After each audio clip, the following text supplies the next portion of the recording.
Hey, hey, salut les crypto lovers, c'est Wiltamer et bienvenue pour l'édition du 18 du 6 2021 du petit journal du crypto. Et là tu te dis, l'édition du 17 du 6, elle est où?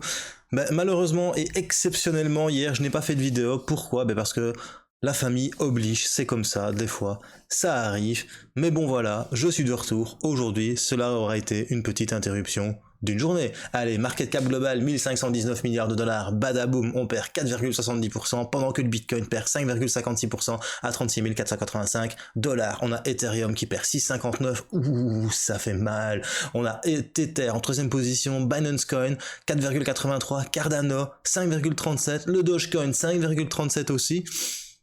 Je n'aime pas ça, moi, que le Dogecoin perde autant que Cardano. Ça devrait être le contraire. Après, on a le petit Ripple de Jean Périfard qui continue de s'enfoncer à 0,79 $, USD Coin en 8ème position, le petit Polkadot de Magic War, toujours au-dessus de 20 $, mais il perd quand même 8,89%, rien qu'aujourd'hui, et Uniswap qui te perd 7,49%. Allez, on va regarder le top gagneur du jour, ladies and gentlemen, je te le donne en 1000. On a Xfin Network qui te fait un petit 11,53%, le petit Celo. Note bien qu'à chaque fois que le Bitcoin chute, Celo il monte, qui nous fait 10,45%, et une autre crypto-monnaie aussi qui pump, c'est le Theta Fuel de T-Fuel. Il gagne 6,33% et 20,35% en 7 jours. Lui aussi, généralement, quand le Bitcoin chute, il monte. Conclusion, I'm happy, parce que j'ai quand même un petit peu de Theta dans mon portfolio. Pour le reste, je suis un petit peu comme vous, je suis un petit peu triste, un petit peu mitigé, je me demande ce qui se passe sur les marchés. Kezako, pourquoi le Bitcoin chute alors qu'il y a plein de bonnes nouvelles? C'est pas compliqué, on verra ça tout à l'heure, lors de l'analyse technique.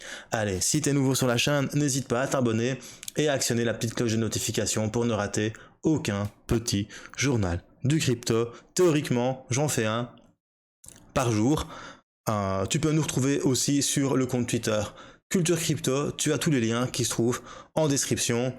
Allez, c'est parti, générique.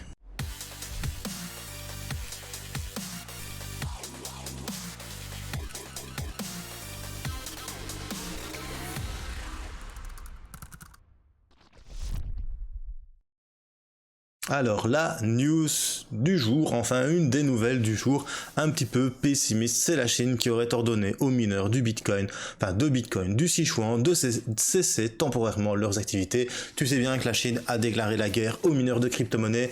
Conclusion, les mineurs du Bitcoin du Sichuan sont devenus les dernières victimes de la répression continue de la Chine contre les opérations minières. Alors c'est Wu Blockchain qui explique que les autorités de la province du Sichuan ont officiellement publié aujourd'hui une déclaration obligeant chaque société d'alimentation électrique de la province à cesser de fournir de l'électricité aux entreprises d'extraction de crypto-monnaies.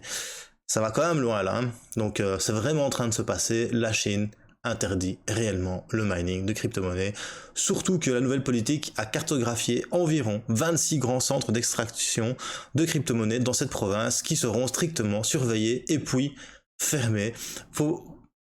Faut pas oublier qu'il n'y a pas que cette province-là où c'est arrivé pour le moment. On a le Yunnan, le Xinjiang, la Mongolie intérieure et les Qinghai ont également ordonné la fermeture des opérations d'extraction de crypto dans le cadre d'enquêtes sur l'utilisation illégale présumée de l'électricité pour activité d'extraction de Bitcoin. Et oui, pendant longtemps, c'était une opération florissante, sous couvert de l'État en Chine. Et maintenant qu'ils ont changé la loi, tout ce que tu fais, c'est illégal. Conclusion, faut pas oublier, la Chine reste un pays totalitaire.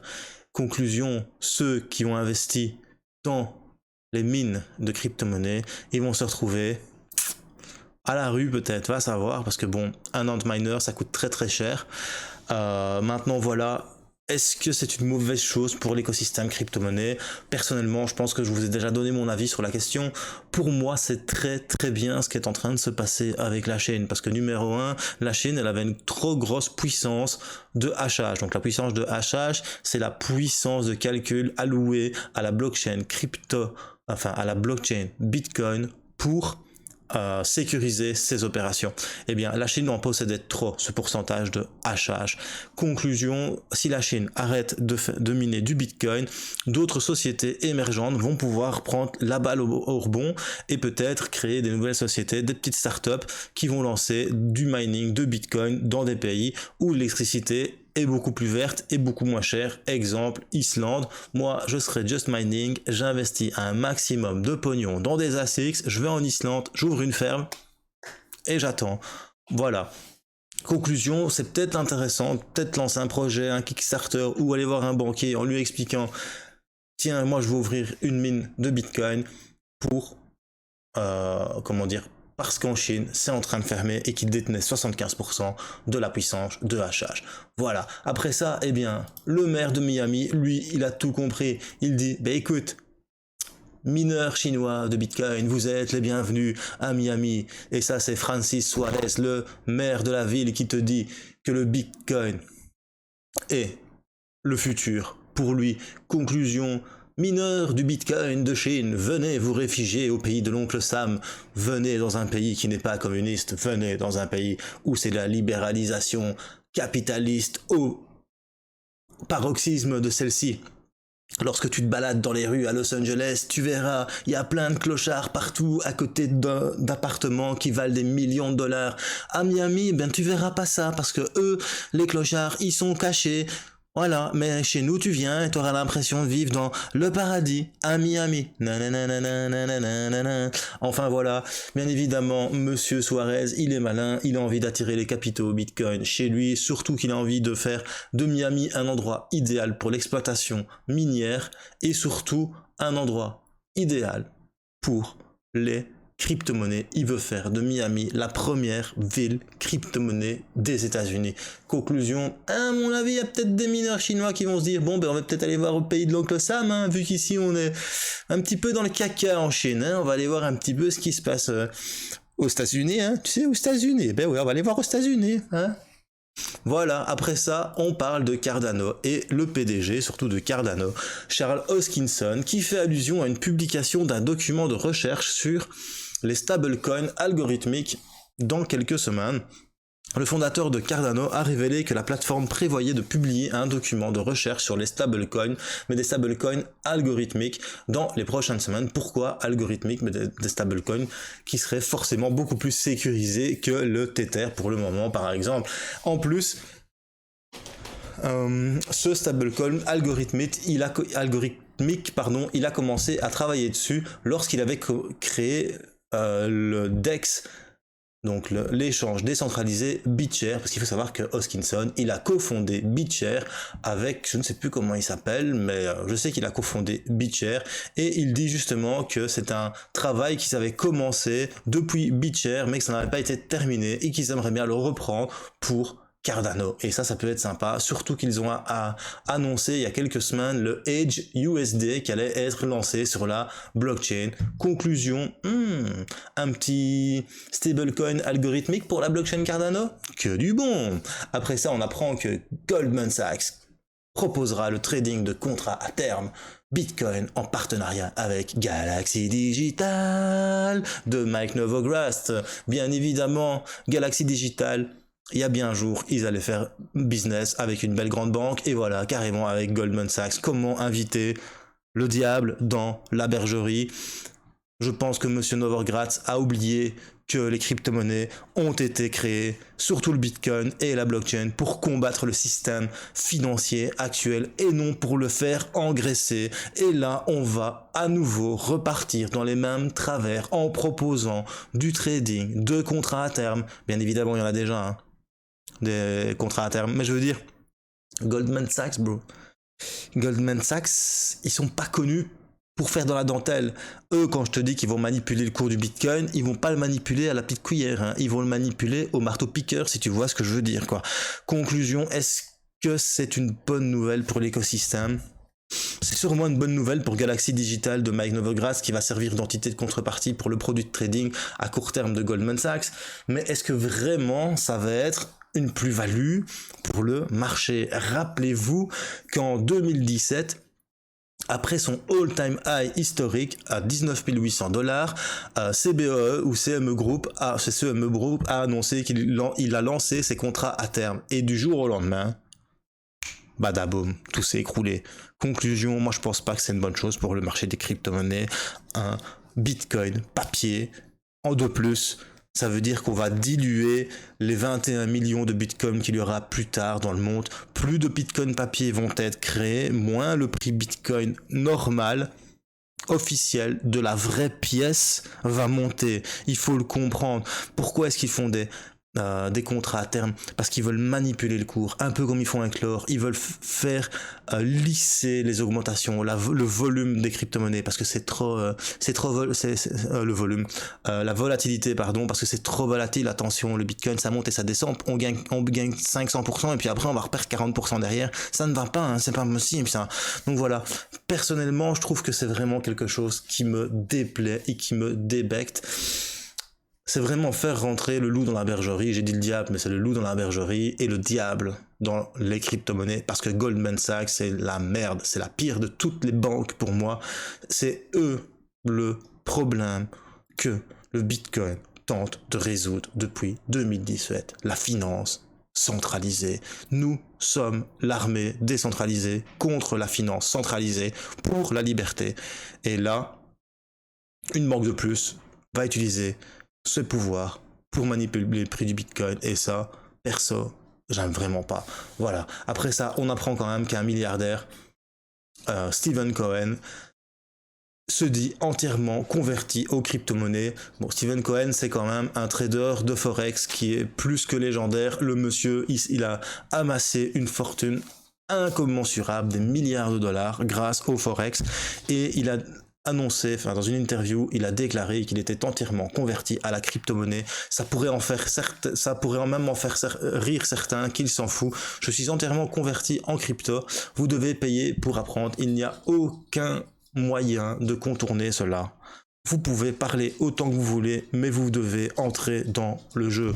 Donc, pour lui, il est inutile de nier l'évidence. Il n'y a aucun moyen de contourner cela. En d'autres termes, il est inutile de nier l'évidence.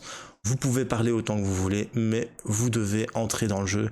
Tu peux dire tout ce que tu veux, tu peux parler autant que tu veux sur moi, dire que je me suis planté, mais pour moi, vous avez intérêt de rentrer dedans, parce que si vous rentrez pas maintenant, vous allez être en retard. Alors, il déclare aussi, je ne vais pas manquer ça. J'ai raté la première partie, mais j'ai toujours l'impression d'être en avance. Alors, qu'est-ce que ça signifie? J'ai raté la première partie, ceux qui ont commencé à créer le Bitcoin en 2009, 2010, ceux qui en possèdent plus de 1000, 10 000, bien évidemment, eux, ils ont réussi, ils ont gagné la première partie, ils sont dans le train depuis le début, c'est tout de moon. Et il dit, j'ai toujours l'impression d'être en avance, ça veut dire il a toujours l'impression d'être dans les early adopters, donc dans les premières personnes qui vont adapter la crypto-monnaie. J'ai peut-être l'air idiot au début, mais c'est en conséquence pour gagner le match. Donc il est même d'accord de se mettre en porte-à-faux par rapport à l'image qu'il représente, par rapport à sa société, parce qu'il a quand même une société qui vaut 14 milliards de dollars, le mec, et il dit quand même que grâce à ça, il sera gagnant sur le long terme. Et puis, lorsque vous êtes confiant, passez au niveau supérieur. Donc pour lui, une fois que vous êtes bien informé, passez au niveau supérieur, investir, c'est ce que lui, il a décidé de faire, et il prévoit d'investir 312 milliards de dollars en crypto d'ici 2026, et ça c'est juste exceptionnel. Pourquoi? Parce que c'est sur le Bitcoin, quoi. Et ça va être assez bon. Voilà, c'est tout pour les petites news. Maintenant on va passer à ce que vous attendez tous, l'analyse technique du Bitcoin. Donc ladies and gentlemen, hier il s'est passé ceci en daily. Nous sommes sur le Bitcoin Daily, Bitfinex, tu as la moyenne mobile 50, la moyenne mobile 100 et la moyenne mobile 200 périodes en bleu, orange, rouge. Donc déjà, il y a plusieurs choses qui sont importantes. Ça fait un petit moment que je vous en parle du Death Cross qui va y avoir, du Death Cross qui va y avoir ici, entre la moyenne courte 50 et la moyenne longue 200 périodes. Si ça arrive, que va-t-il arriver? Est-ce que le Bitcoin va chuter? Est-ce que le Bitcoin va remonter? Un Death Cross, ça veut dire une croix de la mort. Conclusion, c'est pas le genre de choses dont il faut se réjouir. Par contre, ce qui est important à voir ici, c'est que ça fait 4 jours qu'on chute, et que en 4 jours, on a seulement repris 1 jour et demi de hausse. Par contre, on est revenu chercher ici ce dernier plus haut. Conclusion, inversement de tendance, si, sur du court terme, bien évidemment, si on clôture en dessous. ce qui est plutôt pas mal, c'est que tu vois ici le triangle, sa résistance est en train de tenir bon pour maintenir le cours et le Bitcoin pourrait peut-être repartir à la hausse sur du court terme. Pourquoi? Parce que peut-être qu'ici on ferait un bas plus haut que le précédent, tu vois, hop. Maintenant le problème c'est que ça fait quand même cette forme-là, du coup c'est pas ce que je préfère non plus, mais bon voilà, si ça tient, on ferait un bas plus haut que le précédent, et on viendrait peut-être chercher un haut plus haut cette fois-ci que le précédent ici, pile poil au moment où on aurait notre petit dead cross, ou dans quelques temps si on aurait le petit dead cross. Oui mais Will, tu me dis, si un dead cross, le cours risque de shooter. Oui, mais je vous ai déjà expliqué plein de fois qu'il faut examiner le passé, pour déduire le futur dans le trading. C'est comme ça que l'on fonctionne. Conclusion, je vais te montrer un petit peu ce qui se passe lorsque tu as un dead cross de la moyenne mobile 50 avec la moyenne mobile 200. Regarde, généralement ici déjà, tu le vois déjà ici, hop, nous sommes en 2019, après le haut de 13 800$, on a ce fameux, donc on a le premier dead cross entre la MA50 et la MA100, et on a le deuxième dead cross entre la MA50 et la MA200. Donc ce que je suis en train de t'expliquer, eh bien tu vois vraiment que tu as ce dead cross ici, et qu'après il y a une réaction, ce jour-là il y a une réaction du Bitcoin qui monte, mais malheureusement le prix est tenu par la moyenne mobile 50, renouveau dead cross du prix cette fois-ci sur la moyenne mobile 200.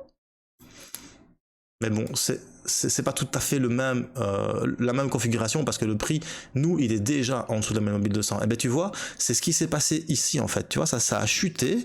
On était en dessous de la moyenne mobile 200. Dead cross, ça a pumpé. Il a été bloqué par la moyenne mobile 100.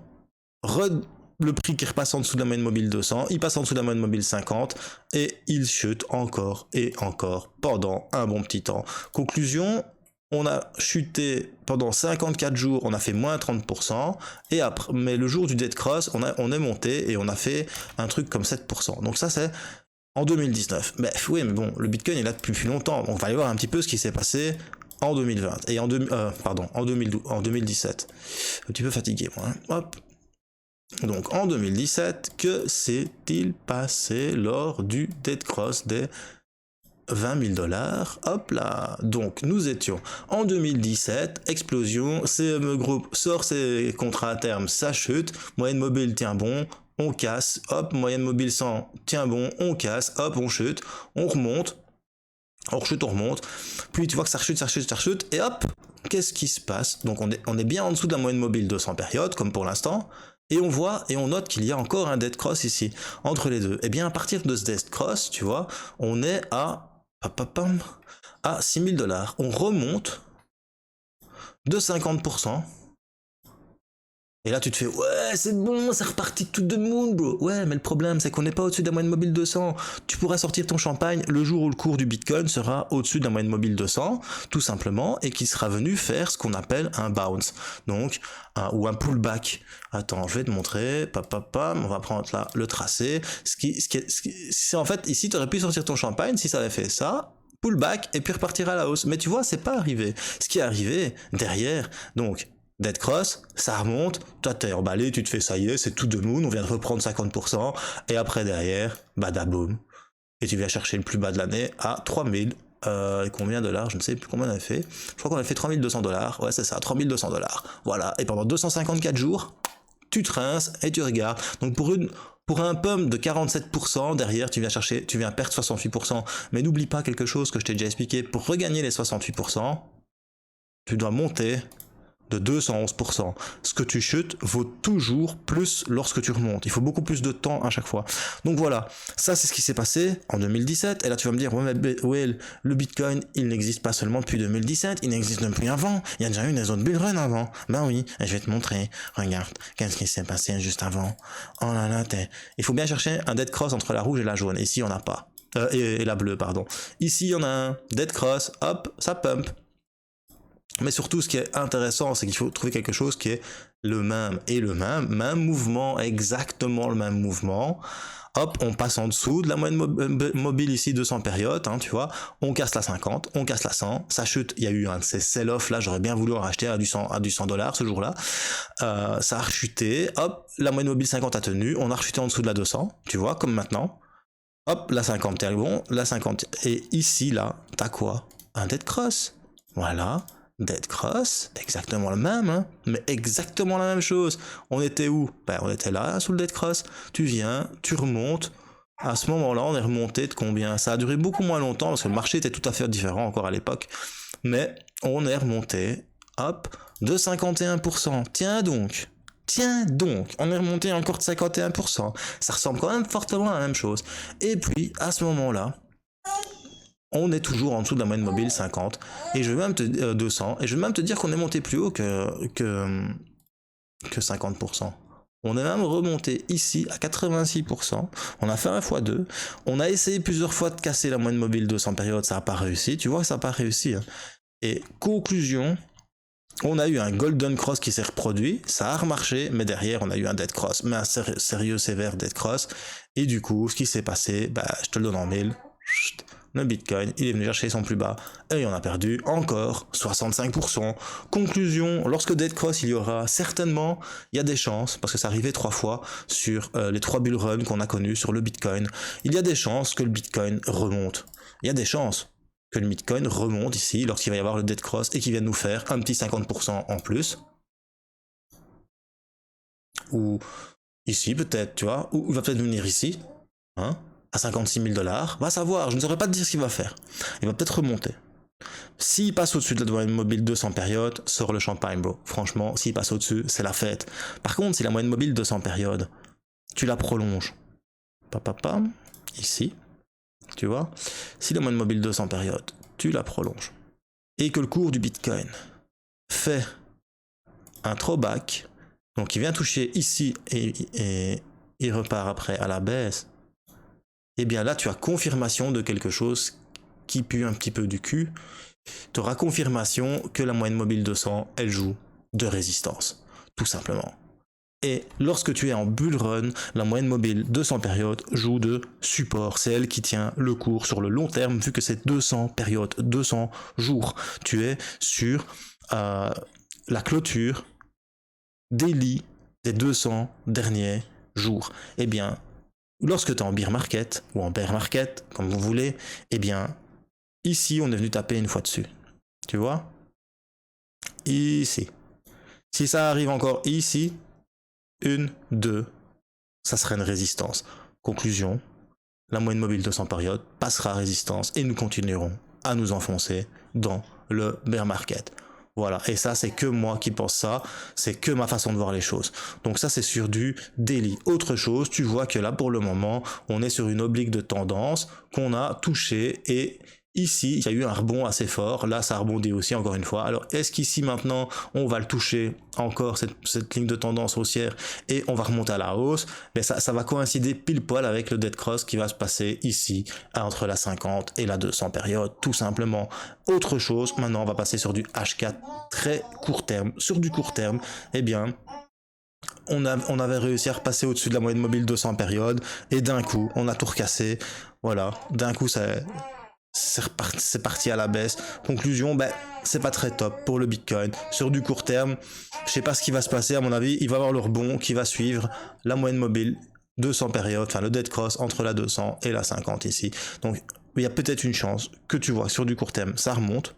Mais il y a peut-être une grosse chance que sur du court terme, une fois que ce sera remonté, ça s'écroule encore plus, comme je te l'ai montré en 2019, en 2017 et en 2013, pardon. Voilà, c'était Will Tamer pour le petit journal du crypto.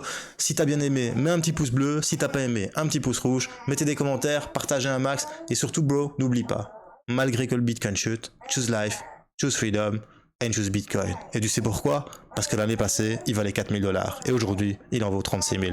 Alors arrête de pleurer parce qu'on s'achète.